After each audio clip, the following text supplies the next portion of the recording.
Hello viewers. आज की class में हम थ्री डायमेंशनल ज्योमेट्री से रिलेटेड एक इम्पॉर्टेंट प्रॉब्लम सॉल्व करेंगे। और ये जो प्रॉब्लम हमें यहाँ दी हुई है वो प्रॉब्लम दो लाइंस अगर परपेंडिकुलर हैं तो यहाँ पर हमें लैम्डा की वैल्यू फाइंड आउट करनी है, राइट। तो चलिए पहले प्रॉब्लम को पढ़ लेते हैं। Find the value of lambda for which the lines, यहाँ पर हमें दो लाइंस की इक्वेशंस दे रखी हैं और यहाँ पर लैम्डा की वैल्यू निकालनी है अगर ये दोनों लाइंस आपस में परपेंडिकुलर है, राइट। तो चलिए शुरू करते हैं। तो देखिए यहाँ पर हमें जो लाइंस की इक्वेशन दे रखी हैं वो हैं, पहली लाइन जो है वो है L1, इसे हम L1 से डिनोट कर लेते हैं। तो ये लाइन दी हुई है हमें x minus one over two is equal to 2y minus one over three is equal to 1 minus three z over lambda, right. और जो दूसरी लाइन है वो है L2, इस लाइन को हम L2 ले लेते हैं, x plus one over two 3y minus five over two and z minus four over three, right. तो मान लेते हैं ये लाइन हमारी L1 है और ये लाइन हमारी L2 है, राइट। तो ये दोनों लाइंस आपस में अगर परपेंडिकुलर हैं तो हमें लैम्डा की वैल्यू फाइंड आउट करनी है, राइट। तो लैम्डा की वैल्यू फाइंड आउट करने के लिए हमें यहाँ पर सबसे पहले क्या करना होगा कि जो लाइंस की इक्वेशन दे रखी हैं इन इक्वेशन को हमें जो स्टैंडर्ड फॉर्म होती है लाइन की x minus x one over a, y minus y one over b and z minus z one over c, इस फॉर्म में हमें इन दोनों इक्वेशंस को कंपेयर एक्सप्रेस करना होगा, राइट। तो चलिए सबसे पहले हम लाइन L1 को इस फॉर्म में लेके आते हैं, राइट। तो देखिए L1 को हम इस तरीके से लिख सकते हैं, पहली वाली जो टर्म है ये x minus one over two, इसको हम इसी तरीके से रहने देंगे और यहाँ पर हम 2 कॉमन लेंगे तो ये आ जाएगा हमारा y minus half, right, and divided by 3। और यहाँ पर हम माइनस 3 ले लेंगे बाहर कॉमन, तो हमारे पास आ जाएगा z minus one over three, right, and divided by lambda. तो चलिए इसे थोड़ा सिंप्लीफाई कर लेते हैं तो हमें मिल जाएगा L1 जो लाइन है हमें मिल जाएगी x minus one over two. और देखिए यहाँ पर 2 न्यूमरेटर में है तो हम इस 2 को यहाँ पर 3 के जो डिनोमिनेटर है वहाँ पर हम इसे एक्सप्रेस कर सकते हैं। तो देखिए y माइनस हाफ और हम इसे लिख सकते हैं 3 ओवर टू, राइट। और यहाँ पर माइनस थ्री है तो इसी तरीके से हम लैम्डा ओवर माइनस थ्री लिख सकते हैं, तो ये हो जाएगा z minus one over three and lambda over minus three, right. तो इस तरीके से हमने जो लाइन L1 है इसको हमने इस स्टैंडर्ड फॉर्म में एक्सप्रेस कर लिया है, राइट।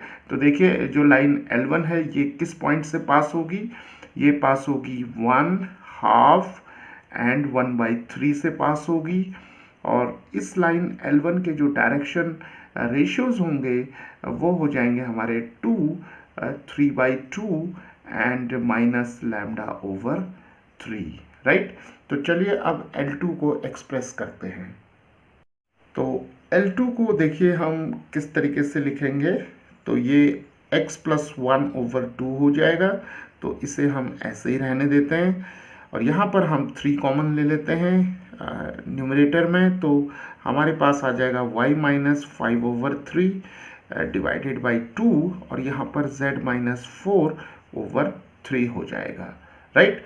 तो अब हम क्या कर सकते हैं कि ये जो 3 है इस 3 को हम 2 के डिनोमिनेटर में लेके जाएंगे, तो देखिए हमें मिल जाएगा x plus one over two और y minus five over three divided by 2 over three, right. और यहाँ पर आ जाएगा z minus four over three, right. तो अब देखिए जो लाइन L2 है वो इस फॉर्म में यहाँ पर हमने इसे लिख लिया है।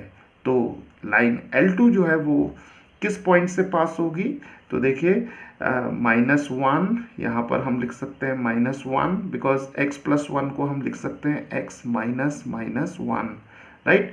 तो -1, 5/3 एंड 4, राइट। और इसके डायरेक्शन रेशियोज क्या हो जाएंगे लाइन L2 के? डायरेक्शन रेशियोज हो जाएंगे 2/3 एंड 3, राइट।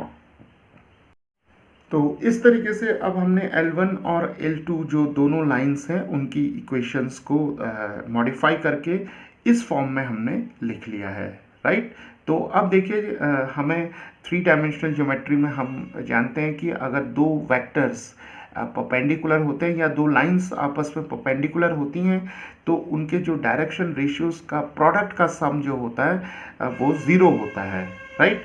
तो अगर मान लेते हैं कि जो पहला वेक्टर या पहली लाइन है जिसके DRs हैं A1, B1 और C1 और दूसरी वेक्टर जो है या दूसरी जो लाइन है उसके डायरेक्शन रेशियोज A2, B2 और C2 होते हैं, और अगर ये दोनों वेक्टर्स या लाइंस आपस में परपेंडिकुलर होते हैं तो तब हमारे पास कंडीशन होगी A1A2 plus B1B2 plus C1C2 is equal to 0, right? So this is the condition for the perpendicularity of two vectors or two lines.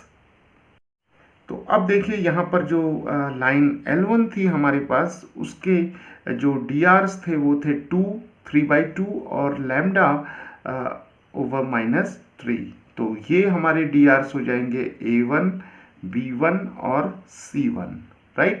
और जो लाइन L2 थी हमारे पास उसके DRs थे 2, 2/3 और 3, यानी कि ये हो जाएगा A2, B2 और C2, राइट।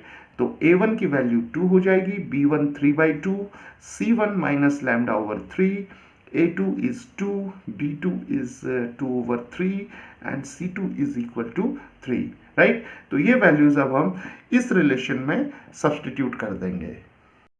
तो अब हमें मिल जाएगा A1 A2 मिल जाएगा हमें 2 times 2, then B1 is 3/2 and B2 is 2/3, and then we have C1 is minus lambda over 3 times 3, right, because C2 is 3 and this is equal to 0, right।